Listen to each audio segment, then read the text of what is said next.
Todas las mitologías de las diferentes sociedades humanas a lo largo de la historia, siempre ha existido el caso de una que se supone es una virgen.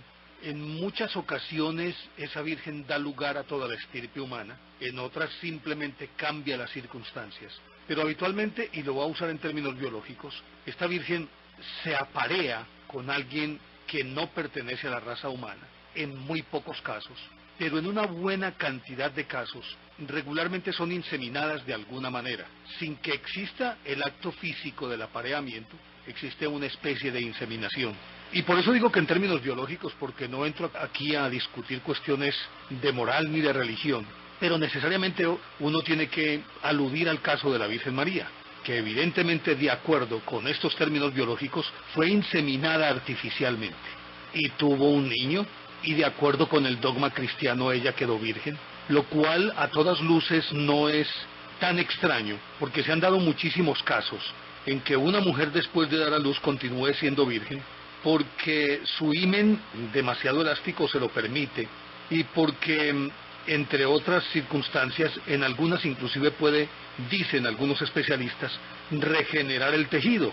Esta teoría la sostiene el doctor Valencin, que dice que una abuela puede ser virgen, es decir, puede después de tener muchos hijos volver a ser virgen, cerrarse el himen, y puede el himen además resistir varias veces el paso de un niño. Pues aquí no nos vamos a meter en cuestiones de dogma ni de religión, sino que simplemente lo traemos como una ilustración de lo que queremos hablar.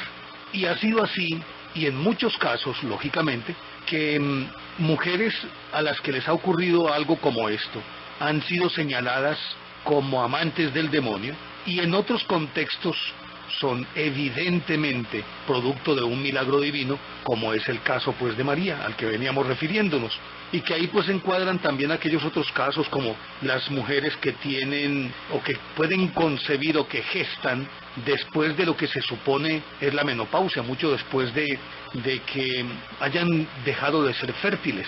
Sin embargo, pues han sido madres.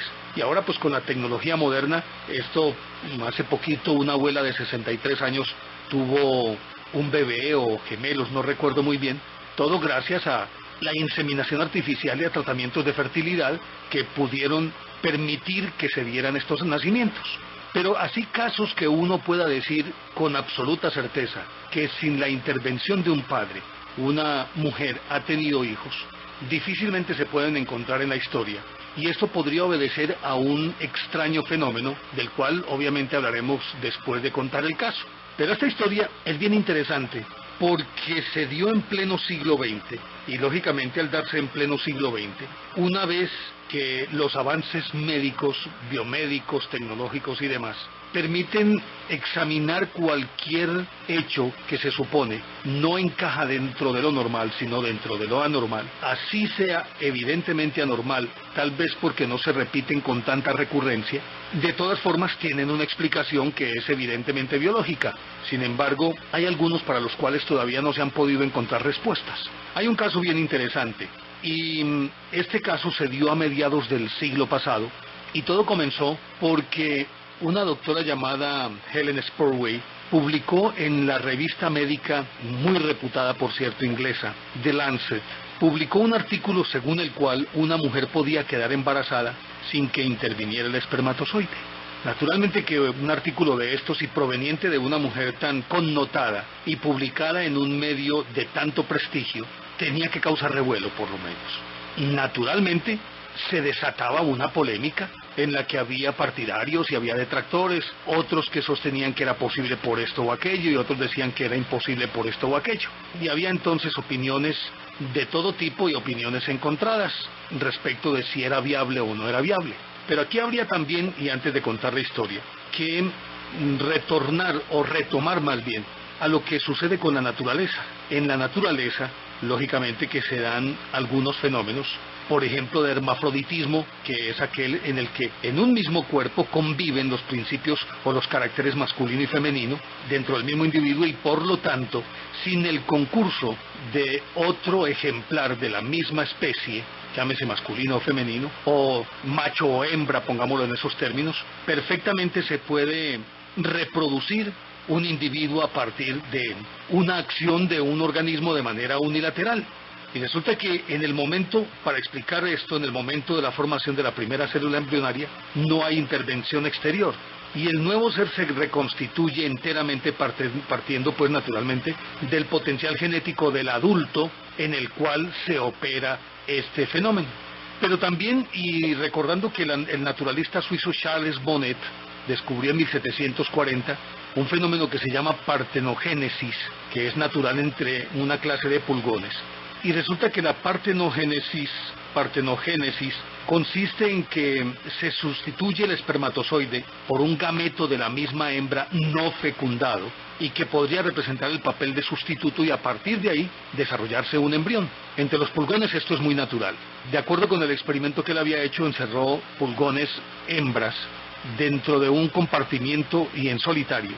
Y se observó que en circunstancias ambientales favorables, es decir, una temperatura más o menos adecuada para la fertilización de los pulgones, se dio el fenómeno de la partenogénesis.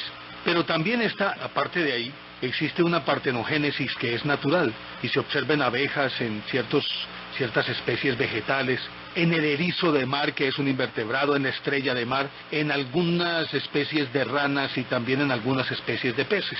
Y se ha producido también en laboratorio la reproducción de cobayos y también de conejos y gatos. E inclusive un doctor francés de apellido Champy, que por allá a principios del siglo XX, más o menos 1920-1925, extrajo un grupo de células sexuales femeninas de conejo y las cultivó fuera del organismo, pero a la temperatura de ese organismo. Y algunos huevos pertenecientes a esa coneja empezaron a dividirse como si hubiesen sido fertilizados.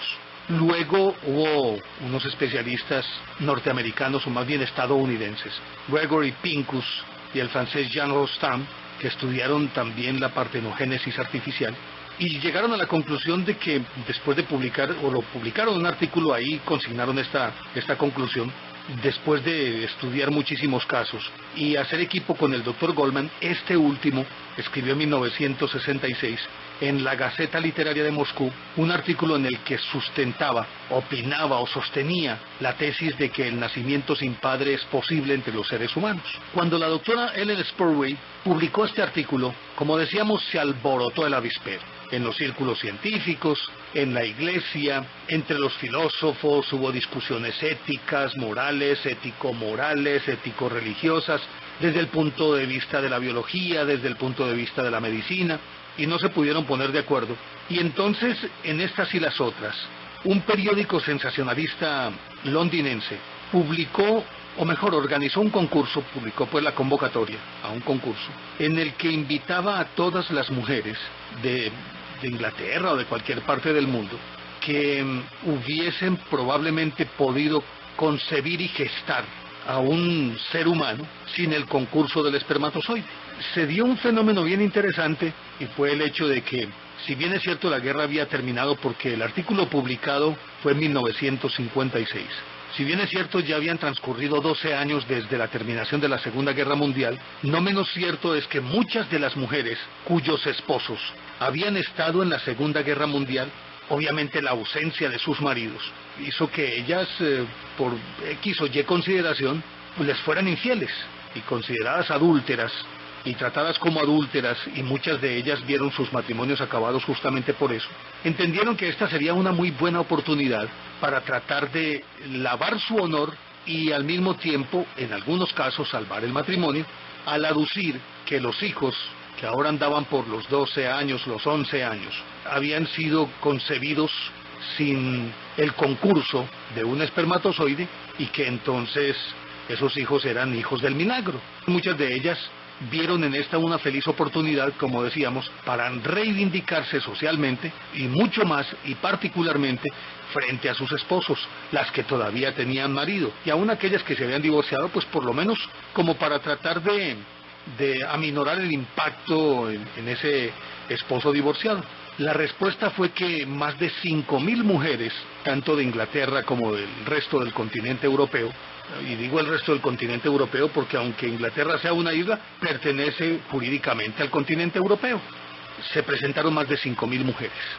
Imagínense ustedes qué labor tan dispendiosa para los científicos que debían examinar cada uno de los casos y emitir su concepto. Pero como lo obvio es lo obvio, una vez que se hicieron los exámenes más elementales, empezaron a decantar la cantidad de mujeres que se habían presentado sustentando la teoría de que ellas habían sido madres sin el concurso de ningún espermatozoide. Pero por pura inercia, muchas de ellas fueron descalificadas, empezaron a ser sacadas del llavero y dele, con decir que, vamos a suponer, eran más de 5.000, pero dejémosla, pues redondeemos la cifra. De las 5.000, después de analizar la sangre y todas esas cosas, después de someterlos pues a unos exámenes rigurosísimos, solamente un grupo muy pequeño de 19 mujeres resistieron análisis posteriores. Pero ya seguimos contando esta historia aquí en Enigmas del Mundo. 19 mujeres que pasaron el primer cernidor, el primer colador, 11 de ellas fueron descartadas después de hacer nuevos exámenes de sangre y más especializados. Simplemente ya quedaron por fuera. Y es que los análisis de sangre deberían ser perfectamente idénticos entre madre e hijo, y eso pues eliminó a 11 de las mujeres. En aquella época se hacían unos exámenes, los de la saliva, que se suponía contenían sustancias que eran, en algunas sociedades y durante algunas épocas, la saliva fue determinante, inclusive para identificar en un caso particular, ya fuera un asesinato en el que evidentemente había existido una relación sexual, se examinaba la saliva, es decir, si las sustancias que había, unas determinadas sustancias que había en la saliva, correspondían al que supuestamente era el sospechoso. Pero la saliva también se analizaba, y había otro que era anexo a ese examen, que era sobre la sensibilidad gustativa, que realmente no sé cómo funciona muy bien, pero en todo caso era considerado como una prueba mediante la cual se podía determinar con una cierta, diríamoslo, certeza, o por lo menos que podría descartar de plano al individuo que no lo era, mientras que aquel que daba algunas muestras que fueran idénticas a la otra muestra confrontada podía ser relativamente sospechosa, aunque eso no significaba que con certeza se pudiera decir que era o no el individuo. Pues estas pruebas redujeron el grupo a 4 mujeres nomás, y entonces estas 4 mujeres fueron sometidas a otras pruebas. Y de esta última prueba, que era el injerto de piel, como sabemos, un injerto de piel difícilmente lo puede recibir un paciente de otro diferente a él, excepto que sea gemelo. Y aún en casos de gemelaridad, también se da la posibilidad de que ese injerto de piel pueda ser rechazado, si no por lo menos en principio, sí posteriormente.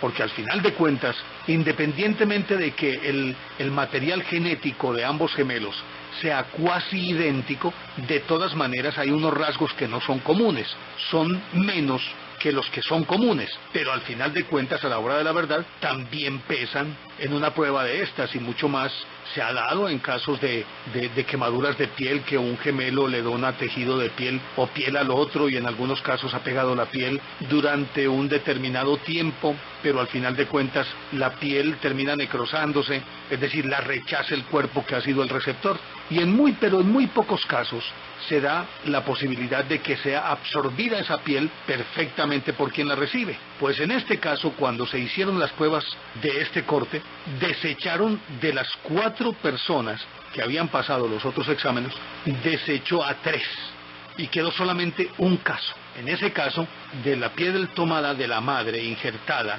en el cuerpo de la hija, ella la asimiló perfectamente esa piel, y viceversa. La piel de la hija injertada en la madre también fue recibida por esta plenamente, es decir, la absorbió perfectamente. No hubo ningún rechazo, y muy pronto el tejido se incorporó al resto del organismo. Pues resulta que este caso era el de una señora llamada Eminary Jones, que a la sazón contaba 30 años. De acuerdo con el caso de ella, el examen resistió todas las pruebas habidas y por haber, y tuvieron que mostrarse sorprendidos, desconcertados, porque el material genético de la madre y el material genético de la hija eran exactamente iguales. Era una época en la que todavía no se había descubierto totalmente cómo funcionaba el ADN, ni nada por el estilo, y no había obviamente pruebas de ADN, pero ya había muchísimos avances en ese sentido, y por lo menos los rudimentos para poder trabajar con el ADN ya estaban dados. La historia es la siguiente: una vez que se corroboró que por lo menos madre e hija eran idénticas en cuanto a su material genético y cromosómico, entonces vino el relato. Y el relato o la historia es que en el verano de 1944, en plena guerra, en la localidad de Hanovre, en Francia, esta señora Minari Jones era muy joven, tenía 30 años, y en ese momento, en medio de los bombardeos y de los terrores inherentes a la guerra, resulta que ella andaba estaba destrozada, tenía destrozados sus nervios, y entonces la enviaron a la enfermería. Ella misma era enfermera, y su novio, el novio de toda la vida, hacía ya 4 años estaba en el frente. Y la única comunicación que habían tenido entre sí era a través de cartas y nada más.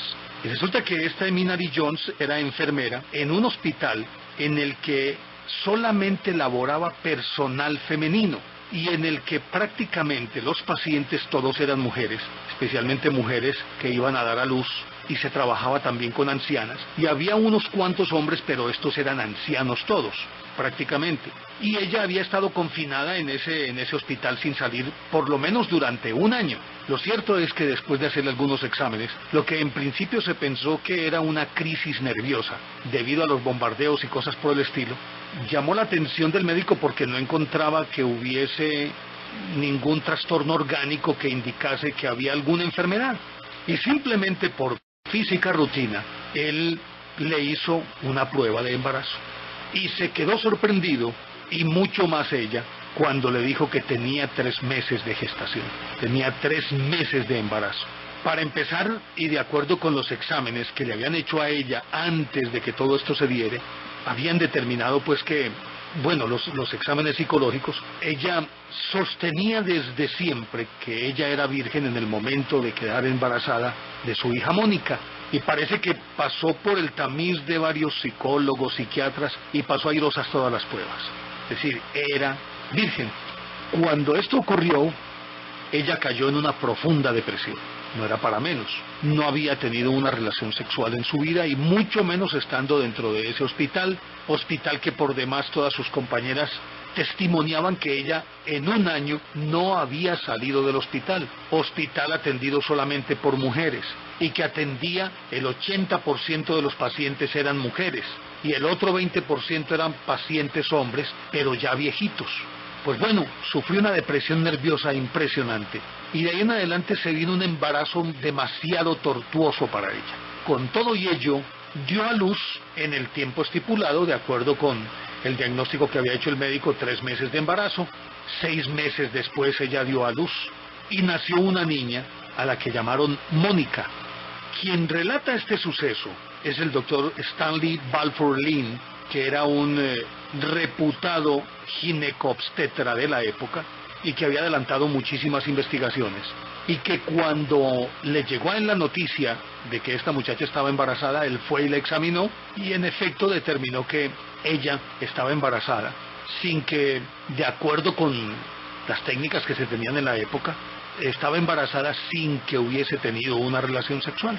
Pues este doctor Stanley Balfour Lynn fue el que publicó el artículo en el British Medical Journal en 1956, y que salió, es decir, primero se publicó el de la doctora Helen Sporway en la revista científica The Lancet, y luego él publicó esta historia, y le preguntaban que por qué se había quedado callado durante tanto tiempo, y él dijo que simplemente lo que había hecho era respetar la voluntad de Minari Jones, y que por eso no había querido decir absolutamente nada. Pero que cuando se dio lo del concurso, él vio la oportunidad para contar esta historia que por demás causaría sensación, y él dijo no.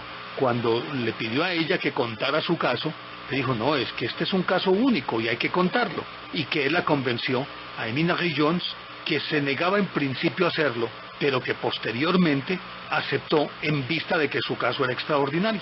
Pues resulta que después de que la niña había nacido, como el doctor Stanley Balfour Lynn le había hecho el seguimiento a todo el caso y era el médico que la había atendido en el parto y demás, se juntó con un profesor muy eminente, también inglés, el doctor John Haldane, y se dedicaron a hacerle exámenes a madre e hija, y encontraron que por donde mirasen, todo apuntaba a que no había ningún trazo genético diferente al material genético y cromosómico de Minari Jones. En principio ellos ni siquiera quisieron creerlo, y por eso durante muchísimo tiempo le hicieron un seguimiento a la hija.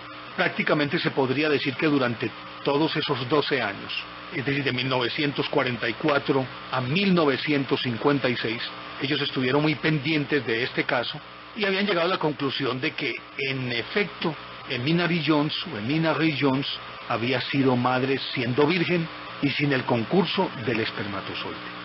Examinaron este caso otras autoridades médicas después de que supuestamente ganó el concurso esta mujer, y todos los médicos, las juntas de médicos, coincidieron en que era sorprendente el caso, pues no existía la certeza que se tiene hoy, que se puede simplemente examinar un trozo de tejido de ambas partes y se puede determinar si es hijo o no es hijo, es decir, con el 100% de veracidad en que sí lo es o que no lo es, porque ya pues ha avanzado mucho la investigación científica y ya se puede determinar eso, pero en aquella época, como decíamos, existían las bases y habían buenos adelantos en ese sentido, pero realmente no se había llegado a lo que hoy sabemos y conocemos. Lo cierto del caso es que Emina Lee Jones y su hija Mónica eran la una fiel copia de la otra. Inclusive se cuenta que en el concurso, por razones obvias, la identidad de la niña y el rostro de la niña se mantenía reservado. Pero resulta que dentro del concurso le tomaron una foto a las dos. Hasta ahí pues no hay nada de particular ni extraño, excepto el excepcional parecido entre una y otra. Pero resulta que tomaron una foto de la mamá, una foto de cuando ella tenía 12 años, cuando Emina Lee Jones tenía 12 años, es decir, la misma edad que su hija tenía ahora. Tomaron esa foto y la foto era ella, era la niña, sin que un grupo de observadores lo supiera. Simplemente les mostraron a la niña y mostraron la foto sin mostrar a la mamá. Y todos concluyeron que la foto que estaban viendo era la foto de la niña. Y resulta que no, que era la foto de la mamá cuando tenía la misma edad que ahora tenía Mónica, su hija. Un caso supremamente extraño este de Emina Lee Jones, pero ya seguimos hablando de esta historia aquí en Enigmas del Mundo. Jones es quizás uno de los más extraños en la historia, porque de acuerdo con el cálculo de probabilidades, se puede dar una vez en 2.000 millones de oportunidades, una en 2.000 millones. Y se dio el caso de Emina Lee Jones. Resulta que esta mujer, Emina Lee Jones, después de tener a su hija, cuando esta ya pues contaba 12 años, que fue cuando ocurrió lo del concurso, para entonces, para esa época, ya tenía 3 hijos más. La historia es que cuando concluyó la guerra, el soldado, su novio, que estaba en el frente, retornó a visitar pues a Emina Lee Jones y la encontró con la niña. Como era apenas comprensible, en principio, él no quiso creer la historia, lógicamente terminó su relación con ella, pero después de que Emina Lee Jones acudió a los doctores Balfour Lynn y John Haldane, estos fueron a conversar con el novio y le expusieron todo el caso. Y naturalmente como cualquier San José, en las mismas circunstancias, obviamente que tenía que dudar, pero después de mucho tiempo logró entender lo que había ocurrido, y máxime si al ver crecer a Emina Lee Jones observaba que no tenía ningún rasgo diferente a los de su mamá, no solamente en lo físico, sino en sus actitudes y en la forma de desenvolverse. Ambas eran zurdas, entre otras cosas, y terminó casándose con ella. Y luego de esto, pues, como decíamos, tuvieron 3 hijos. Naturalmente los 3 hijos sí eran muy parecidos entre sí, pero no tenían absolutamente nada en común con Mónica, la niña de la cual estamos hablando. De acuerdo con lo que dicen los médicos, podría encajar este caso dentro de ese fenómeno de la partenogénesis del que estábamos hablando. Inclusive una junta de médicos llegó a dudar de que eso fuera cierto, porque era supremamente extraño y había algunas cosas que no encajaban dentro del, dijéramoslo, del marco de referencia que tiene la partenogénesis. Pero con todo ello se dio, y he ahí el porqué el cálculo de un caso en 2.000 millones de oportunidades. Y aunque lo aceptaron como si fuera un caso de partenogénesis, hoy naturalmente visto en la distancia este fenómeno no es otra cosa que una clonación, pero una clonación natural. Mucho tiempo después hubo una investigación según la cual, bueno, es probable, no muy probable, sino que es probable o está dentro de lo probable que un grupo de mujeres sometidas a unas circunstancias extremas y aisladas totalmente, parece que existe un mecanismo psicológico en el que actúa una sustancia que permite que se dé este fenómeno cuando la psiquis entiende que hipotéticamente, es decir, que no hay posibilidades de que haya continuidad de la especie más bien. Es decir, vamos a suponer que haya, digámoslo, una conflagración nuclear y por X o Y circunstancia un reducto de mujeres ubicadas dentro de un espacio X, un búnker, por ejemplo, confinadas allí, y dando por descontado que en el mundo exterior este se ha acabado y la vida se acabó en el mundo exterior, es muy probable que haya un mecanismo mediante el cual, ante el peligro de extinción de la especie, se den fenómenos como este, de lo que en aquella época llamaban, es decir, estoy diciéndolo señalando exclusivamente este caso. Se sabe que el fenómeno de la partenogénesis funciona en algunas especies animales, pero digo yo que refiriéndome a este caso en particular, podría darse en ese evento de que las mujeres sean confinadas en un espacio reducido y durante un tiempo muy prolongado, puede darse lo que podría llamarse una partenogénesis y que en efecto un gameto femenino no fecundado pueda resultar fecundado y convertirse en un embrión cuya gestación da como producto naturalmente una criatura.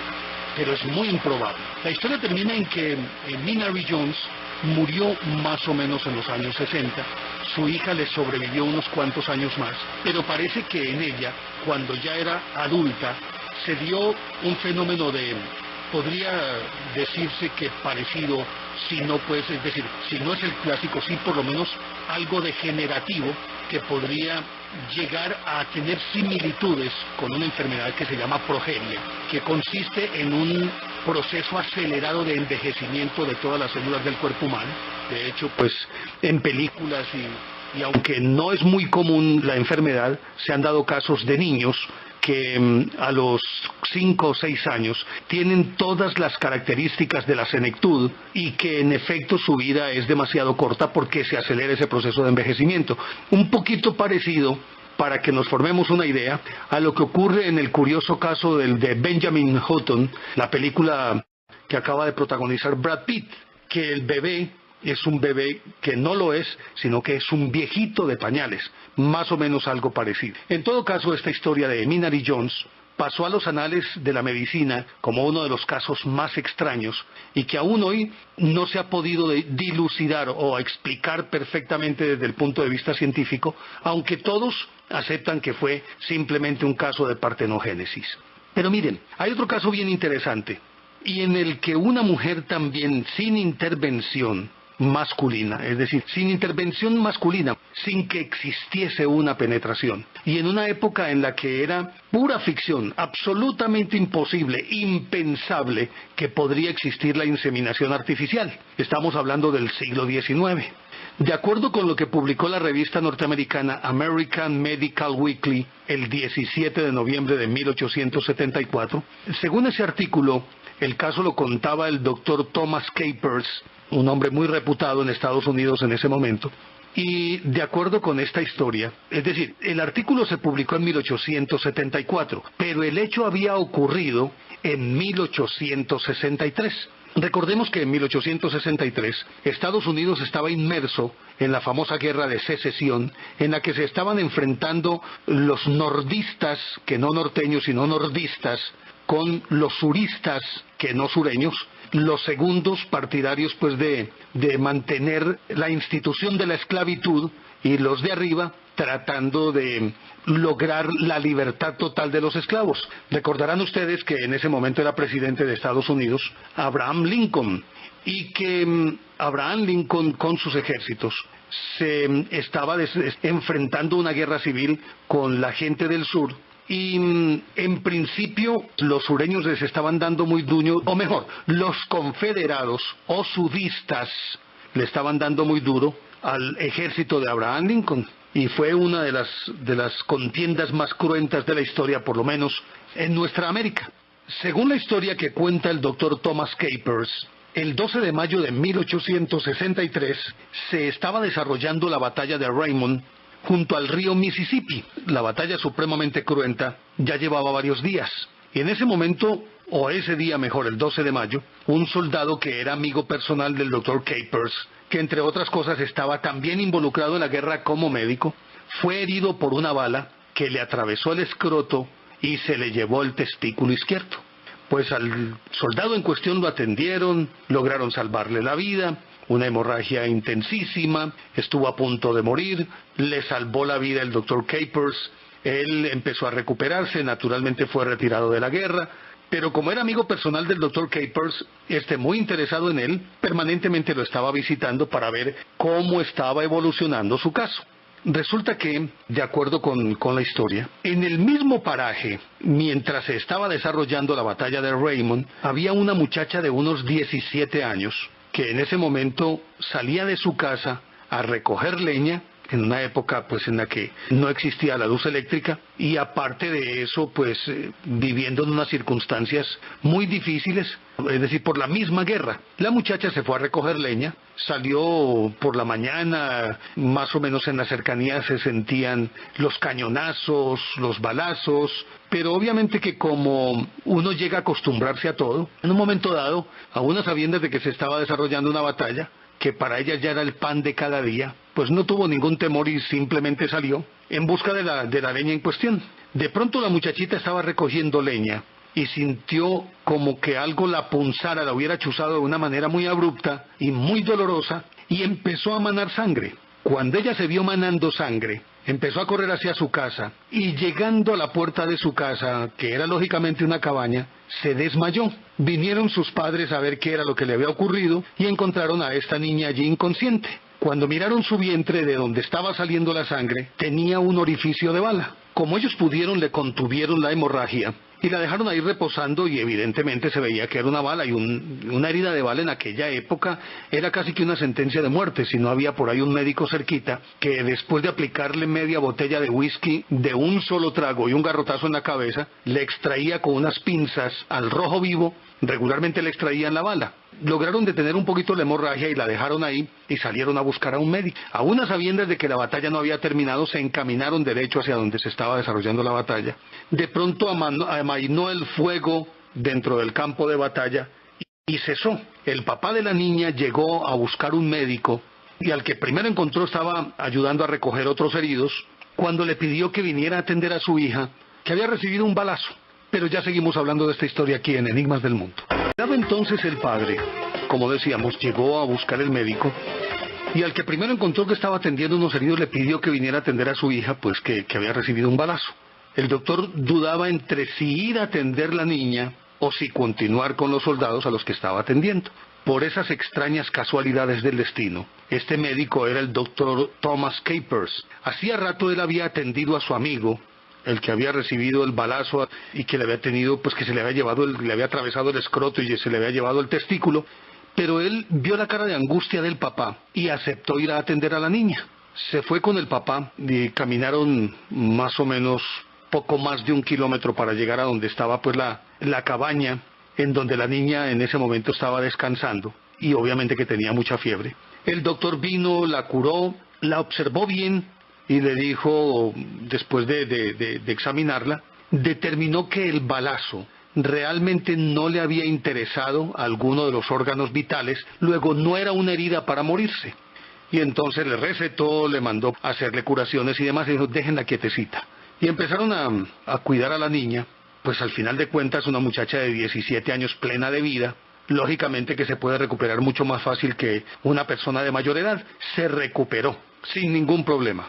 Bueno, el doctor Capers continuó visitando a la niña, de tanto en tanto venía a ver cómo seguía, pero ya cuando la niña estaba relativamente recuperada, volvieron a llamar al doctor Capers y le dijeron que la niña tenía una actitud muy rara, una conducta muy extraña, y se estaba desmayando con facilidad, tenía vómitos, tenía mareos, y el papá asumía que todo esto era simplemente una consecuencia de lo que le había pasado a ella. Después de examinarla muy bien, el doctor Capers encontró que la muchachita estaba embarazada. ¿Pero cómo así? Y obviamente que los padres le pidieron, pero un momentico, es que eso no puede ser. Y aún dudaron de la niña y le hicieron que él la examinara, y él determinó que la niña era virgen, que no había tenido ninguna relación sexual con nadie. Pues logró apaciguar a los papás y siguió el proceso del embarazo sin ningún problema. Entonces ya el doctor Capers le había tomado mucho cariño a la niña por las circunstancias en que había sido herida y ahora que estaba en embarazo. Lo cierto de todo este cuento es que 278 días después de haber recibido el balazo, la muchacha dio a luz a un niño de casi 4 kilos de peso. Naturalmente los abuelos se pusieron felices y ya convencidos por el doctor Capers que en efecto ella era virgen y que no tenía nada que ver, aunque por allá en lo más profundo ellos seguían dudando. De todas maneras aceptaron lo que el doctor les decía. Lo cierto es que la niña tuvo su bebé, el bebé muy sano, muy hermoso, y empezó a crecer. Y aquí viene otra parte bien extraña de esta historia. ¿Cómo les parece entonces que el niño empezó como a vomitar y a sentir cólicos, el bebé, y a comportarse mal, y se le veía pálido y ella lo seguía alimentando, aparte de que lo amamantaba, lo alimentaba muy bien, y el muchachito nada? Y de pronto el doctor Capers se puso a examinar al bebé y vio que tenía algo como parecido a una cicatriz, pero una cicatriz que era más bien relativamente protuberante. Bueno, en fin, eso tiene un nombre, quelonio, algo así por el estilo. Y llegó y lo tocó ahí y notó que había un cuerpo duro, pero como estaba relativamente superficial, el doctor lo rajó y le sacó ese cuerpo duro. Ríense que el cuerpo duro que está una bala idéntica a las que usaban en batalla los soldados de ambos bandos en esa guerra de secesión. Pero a mí que me cuenten una de vaqueros. Volvió y lo examinó muy bien. Luego de examinarlo y ver esto tan extraño, pues había una explicación. La bala entró en el cuerpo de la madre y se alojó de alguna forma en el aparato reproductor de la muchachita en cuestión, y parece que entró a formar parte del tejido de ese embrión y ahí se quedó. Pues sacaron la bala, y el médico se la llevó y en efecto decidieron que era una de las balas que habitualmente usaban en la batalla o en batallas. Y conversando con su amigo el soldado aquel al que la bala le había atravesado el escroto, le contó la historia de esta muchacha. El soldado ardía en deseos de conocerla a ella. ¿Y cómo les parece que decidió acompañar un día al médico a donde esta niña? Había terminado la guerra de secesión, que eso terminó, si no estoy mal, en 1865. Ya el niño andaba por los 2 años y medio, o tal vez 3. Y entonces él fue a conocer a la muchacha, y fue amor a primera vista. Se enamoraron los dos. Cuando le presentaron al niño, todos se quedaron sorprendidos por el extraordinario parecido del niño con el soldado. Inclusive tenía las mismas actitudes, las mismas reacciones y demás. Lo cierto del caso es que el soldado se enamoró de la muchacha del soldado, y se casaron. Y tuvieron después otros 3 hijos. Y los hijos que vinieron posteriormente, unos se parecían más a ella que a él, otros más a él que a ella, pero ninguno tenía tanto parecido con el soldado, con el papá, como este niño que había sido producto de ese accidente. Lo cierto es que este caso, como lo decíamos, fue publicado en la revista norteamericana American Medical Weekly el 17 de noviembre de 1874, una revista supremamente prestigiosa, y la historia contada por el mismo Dr. Capers. Pues se reunió una junta de médicos en aquella época, hicieron pues las pruebas que tenían que hacer en una época en la que obviamente los avances médicos no permitían que pudiera existir una real certeza de si un bebé era hijo o no de determinado individuo, pero todos concluyeron que en efecto ese niño era hijo de este soldado. La explicación que dieron posteriormente es que puede ser un caso entre millones de probabilidades, mucho más que en el caso de Minard Jones. Al parecer, la bala al cruzar el escroto se fue impregnado de semen de él, y al alojarse en el cuerpo de la muchacha, la fecundó. Pero como la bala no fue extraída, entró a formar parte de ese tejido y se alojó en el cuerpo de ese embrión que surgió de esa inseminación artificial. El caso fue analizado posteriormente por otra junta de médicos, inclusive algunos de Europa, y todos llegaron a la misma conclusión. Ese bebé era hijo de ese soldado que había recibido el balazo en el escroto, y que la trayectoria continuó hasta dar en el cuerpo de la muchachita, y de ahí nació el bebé. Es un caso supremamente extraño y que todavía suscita curiosidad por un lado, escepticismo por otro, pues que le cuenten a uno esta historia, realmente uno dice, no, a mí que me cuenten una de vaqueros. O la muchacha era demasiado viva, pues, y simplemente aprovechó la coyuntura, o el doctor era un mentiroso. Lo cierto es que el doctor estuvo en los dos eventos, examinó a la niña, y la niña era virgen. Aún hoy se siguen preguntando qué pudo haber ocurrido. Pero ya en el siglo XX se llegó a una conclusión. Es probable que algo como esto pueda ocurrir. Extrañísimo, pero hipotéticamente puede ocurrir. Porque es que cuando la bala sale del escroto del soldado, entre la salida del escroto y la llegada al organismo de la muchachita, no transcurrió más de un segundo, segundo y medio. Por lo tanto, todavía ese semen necesariamente tenía vida, es decir, todavía no se había extinguido, no se había muerto ese espermatozoide, y la fecundó. Son historias que lo ponen a uno a pensar, y que dentro de nuestra mentalidad occidental no cabe algo tan supremamente inverosímil. Pero resulta que la naturaleza es capaz de cualquier cosa, y por lo tanto, si en el caso de Minari Jones, como decíamos, una mujer sometida a unas condiciones de confinamiento o un reducto de mujeres, en el que hipotéticamente se llega a pensar que se va a extinguir la continuidad de la especie, puede embarazarse ella misma, probablemente aquí también se podría dar un caso similar. Recuerden ustedes que cuando Boris Becker, el tenista alemán, fue demandado por una mujer que dijo ser la madre de su hijo, resulta que al reconstruir los hechos, ella confesó que había hecho sexo oral, le había hecho sexo oral a él, había guardado el semen en su boca, se lo había llevado y se había inseminado artificialmente con ese semen para demandar a Boris Becker. Hubo una discusión muy larga, pero se llegó a la conclusión de que en efecto el semen de él había inseminado a esta mujer, y posteriores exámenes de ADN indicaron que el bebé nacido de esa relación en efecto era hijo de Boris Becker. Entonces, por lo tanto, esto está dentro del terreno de lo posible. Son historias